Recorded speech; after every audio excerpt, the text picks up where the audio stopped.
Sometimes one of these Japanese exclusive games gets well known internationally because the game is just that good. It gets known as a hidden gem, though those aren't really hidden anymore. And sometimes a game gets known internationally despite never getting released outside of Japan because it's infamous. The PC Engine version of Batman is the latter, a game that makes you strongly question the sanity of everyone involved. Batman, of course, is Bruce Wayne, who as a young child was bitten by a radioactive bat at a science experiment.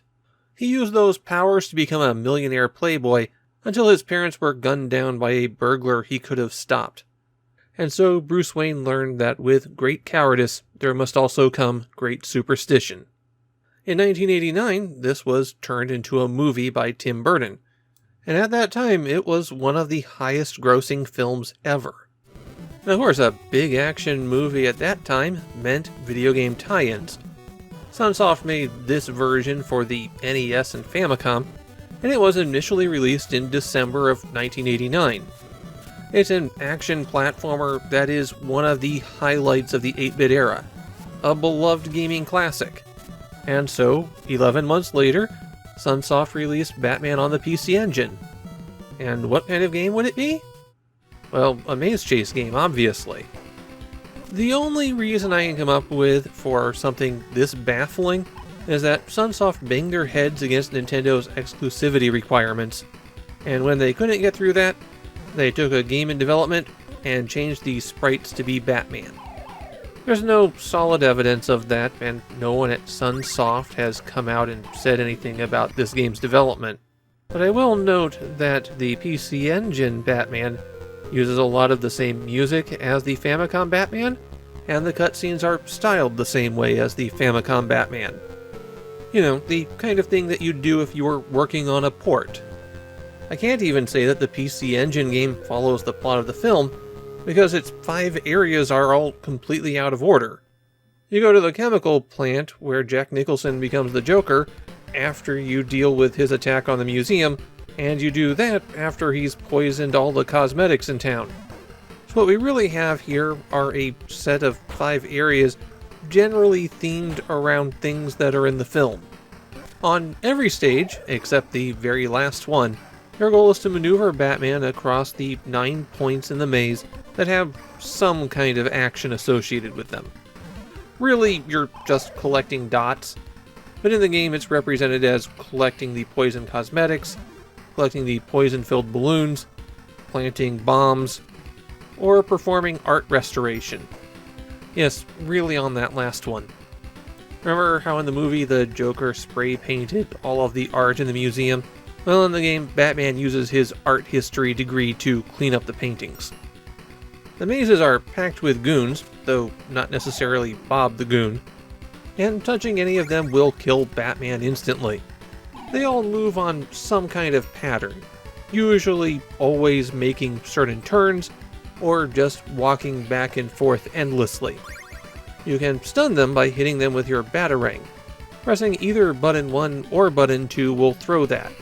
A stunned goon can be knocked out by running over and touching them, but they'll reappear about 10 seconds later.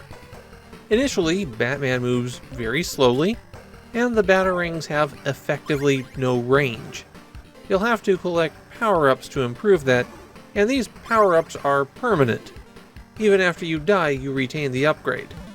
Of course, if you get a game over and continue, then you're back to square one. And a few of the later stages have Joker icons, where if you collect them, then you lose 1 step of your power-ups. Collecting the foot increases Batman's speed, and even at the maximum level, it's still kind of slow.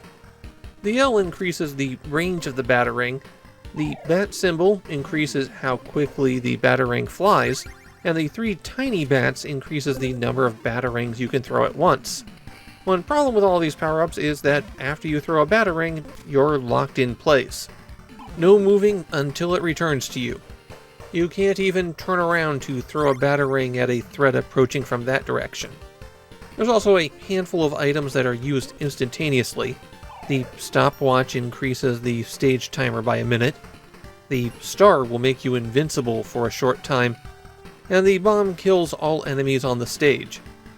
Some stages include areas where you'll fly up into the air and come back down somewhere else, basically teleporters, and the destination will depend on what direction you enter those from. On top of that, these are not something that you can avoid activating, so when they're placed in your path and you need to go through, well then you just have to warp, and hopefully your destination will warp you back to the same place. You'll notice that your batarang can pass through walls, though enemy bullets cannot. Anytime you encounter a gunman, you pretty much have to stun them from a location where you can't be shot, and then run out to remove them. They automatically fire as soon as Batman crosses their path, and remember that you're locked in place when you throw a batarang. That means that trying to hit them while dodging in between their bullets will result in their first bullet going off screen, and then a second bullet coming your way while you're locked in place waiting for the batarang. There are a lot of gotchas in the game like that.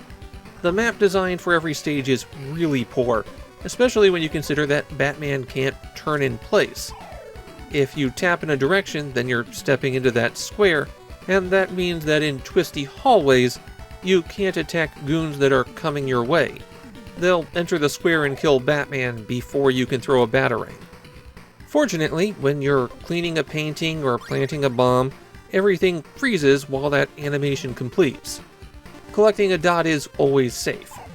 And similarly, after you drop in from a teleporter, you can't be hurt until you move.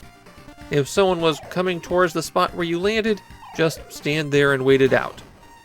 The first 4 areas consist of 12 stages each, and you can get a password if you choose to end the game when you get a game over. Recovering from a game over can be painful since you're back down to no speed and a tiny throw, and in some stages you can't recover enough to avoid dying at certain points. You'll just have to suck it up, accept the lost life, and hopefully power up enough that the next level doesn't do it to you again. The PC Engine version of Batman was not well regarded in Japan, even upon release. Most people point out the obvious disparity between the game design and the license, but even ignoring that, people call this game boring. I saw one person who called it Batman's greatest shame, but I've played a lot worse Batman games than this. My own take is, I can't defend this one at all.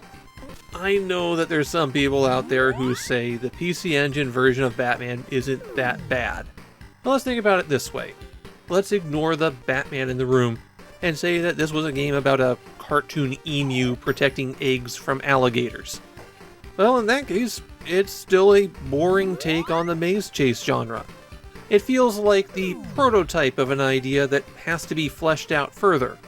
Now, it's not completely dire. In fact, it might be more interesting if it was. Batman on the PC Engine is a mediocre snooze fest of a game. If it wasn't for that license, nobody would care that it exists at all.